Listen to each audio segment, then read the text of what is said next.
प्रेमाने बोला धन्यरंकारजी एवं रामकृष्ण हरी या आपल्या आध्यात्मिक जागृती चॅनलवरती जर कोणी श्रोते नवीन असतील तर त्यांच्या चरणी नतमस्तक होतो, त्यांना प्रार्थना करतो, विनंती करतो की तुम्ही व्हिडिओ व्यवस्थित ऐका आणि ऐकल्यानंतर आवडल्यास लाईक करा, शेअर करा, प्रतिक्रिया द्या. कारण तुमची साथ म्हणजे साक्षात भगवंताचा हात. तर या माझ्या हरीच्या लाडक्यानो, या माझ्या भाविक सज्जनानो, एक सज्जन सहज भेटले आणि त्यांना म्हटलं की म्हणून जाणतेने गुरु भजिजे तेने कृत्य कार्य होई जे जैसे मूळ सिंचने सहजे शाखा पल्लव संतोषेती. तुम्ही कितीही आंधळी भक्ती केली तरी काही उपयोग नाही आहे. कारण जे ब्रह्मज्ञान मिळायला पाहिजे त्याची चावी आध्यात्मिक गुरुकडे तुम्ही विसरलाय. त्यामुळे त्या सगळ्या गोष्टीचा काही उपयोग नाही आहे. तुम्ही योग याग विधी कितीही करा, येणे नो हे सिद्धी, त्यानं ज्ञान प्राप्त होणार नाही आहे, त्यानं ती सिद्धी प्राप्त होणार नाही, ते ब्रह्मज्ञान प्राप्त होणार नाही आहे. त्यासाठी तुम्हाला आत्मज्ञानानं, आत्मबोधानं, आत्मदर्शनानं, आत्मानुभूतीनं, आत्मसाक्षात्कारानं त्या हरीला, त्या परमात्म्याला पाहणं गरजेचं आहे. ते असंच पाहता येत नाही.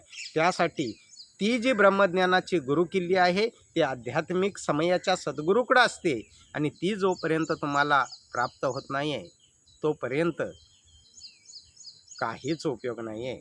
तेव्हा ते म्हटले की महाराज, मला असं तसं नका समजू. 4 वेद, 6 शास्त्र, 18 पुराण मी वाचून फाडलेले, त्यामुळे मला त्या गोष्टीची गरज नाही, भरपूर ज्ञान आहे माझ्याकडं. त्यांना म्हटलं, खरं सांगू की ज्ञानी यदि अभिमानी हो तो रावण जैसा होता है. तुमच्याकडे ज्ञान भरपूर आहे, पण त्याच ज्ञानाचा तुम्हाला अभिमान का झाला? तर सद्गुरूची नम्रतेची शिकवण तुमच्याकडे नाही आहे. दुसरी गोष्ट, ज्ञान आहे पण ब्रह्मज्ञान तुमच्याकडे नाही आहे.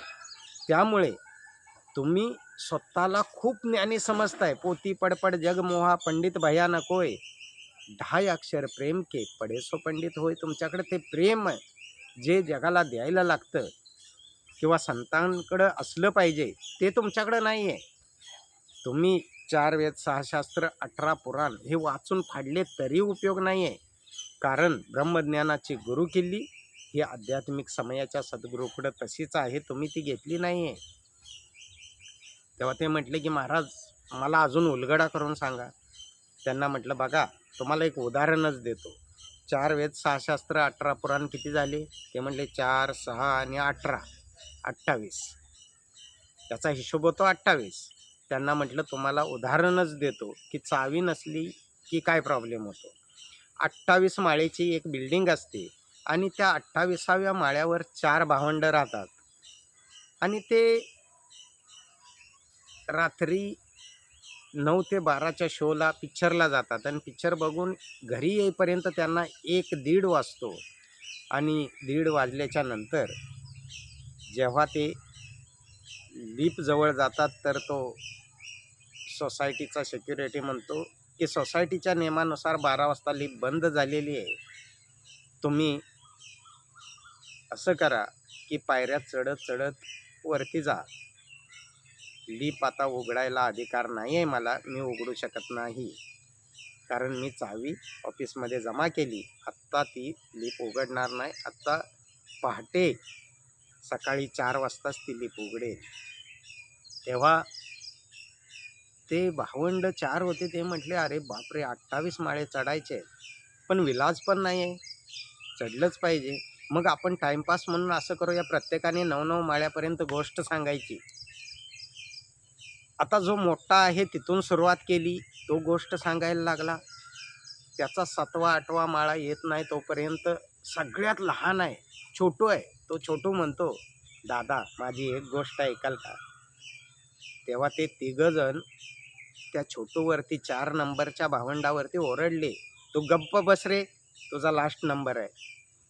आता पहिल्याचे 9 माळे संपले, आता दुसऱ्याचा नंबर आला, दुसराचा बी 5वा 6वा माळा येतोय तोपर्यंत छोटू परत म्हणतो, अहो दादा आता तरी माझी एक गोष्ट ऐका. तो म्हटला, गप्प बस रे, तिसऱ्यानंतर तुझा नंबर आहे, काय किरकिर आहे? ते ओरडले. तो छोटू गप्प बसला. आता तिसऱ्याचा नंबर आला. तिसऱ्याचा पण 7वा 6वा माळा येईपर्यंत छोटू म्हटला, अहो बाबा आता तरी गोष्ट माझी ऐका दादा, माझी गोष्ट ऐका, छोटू म्हणतोय. मग ती लोक म्हटली की प्रत्येकाचे 9 माळे, आता ह्याचा एकच माळा राहिलाय, म्हणजे प्रत्येकाचे 9 माळे, 9 त्रिक 27.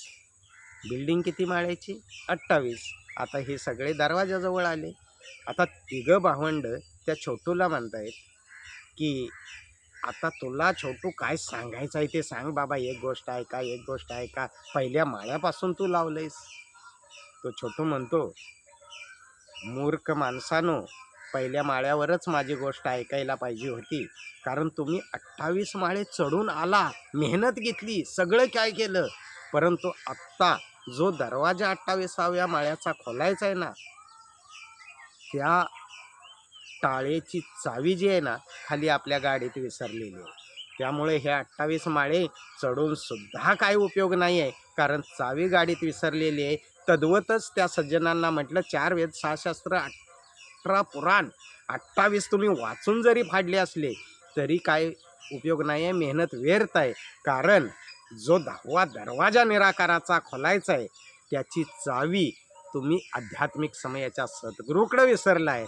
ती चावी जोपर्यंत तुम्हाला प्राप्त होत नाही आहे, आणि ज्या दिवशी ती चावी प्राप्त होईल त्या दिवशी तुम्हाला तो व्याप्त असणारा परमात्मा दिसेल, आणि मग तुम्ही सुद्धा वैष्णवराज श्रीमंत ज्ञानेश्वर माऊलींसारखं जगाला सांगाल की आजी सोनियाचा दिनू, वर्षे अमृताचा घनू, हरी पाहिला रे हरी पाहिला, चंदन जेवी भरला अश्वत्य फुलला, तैसा म्या देखिला निराकार ओ माये.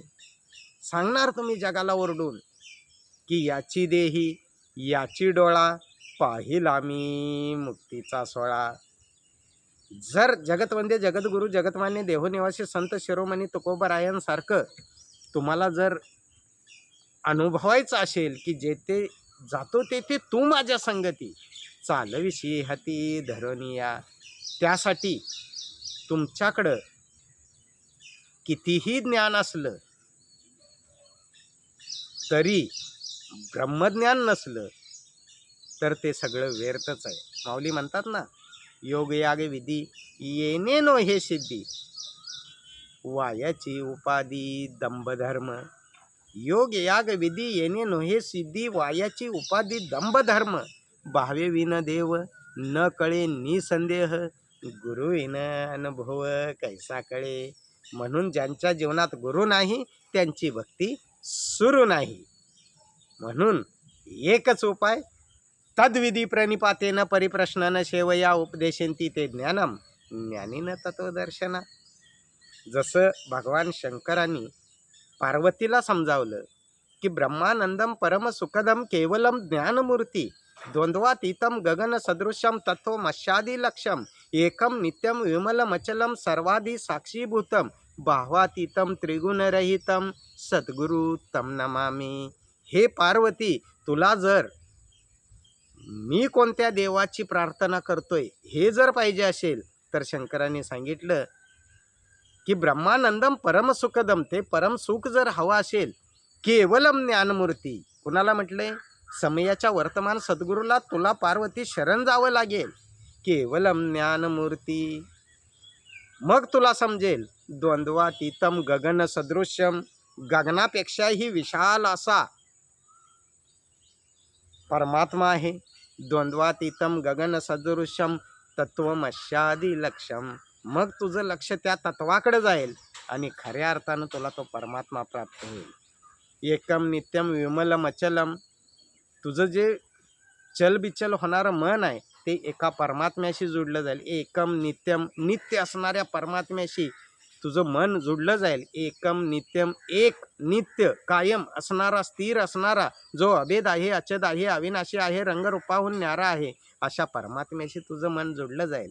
एकम नित्यम विमलम अचलम सर्वाधी साक्षीभूतम, सर्वांमध्ये देहास्थिती पिंडी ब्रह्मांडी पसारा, बाहेर निराकार आणि त्याचाच अंश आत्मा, परमात्म्याचा अंश आत्मा सर्वांमध्ये आहे.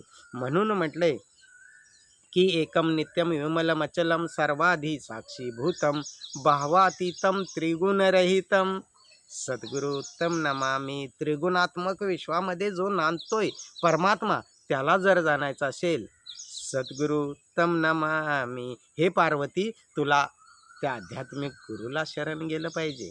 म्हणून मी ते वाक्य वापरलं की ज्यांच्या जीवनात गुरु नाही त्यांची भक्ती सुरू नाही. आज तोच शुभ संदेश समयाचे सद्गुरू माता सुदीक्षाजी महाराज अर्थात निरंकारी माता जे देत आहेत, या श्रद्धेचा नमस्कार करा आणि आपला यहलोक आणि परलोक सुखी करून एकाला जाणा, एकाला माना आणि एक व्हा. प्रेमाने बोला, धन निरंकारजी एवं राम कृष्ण हरी.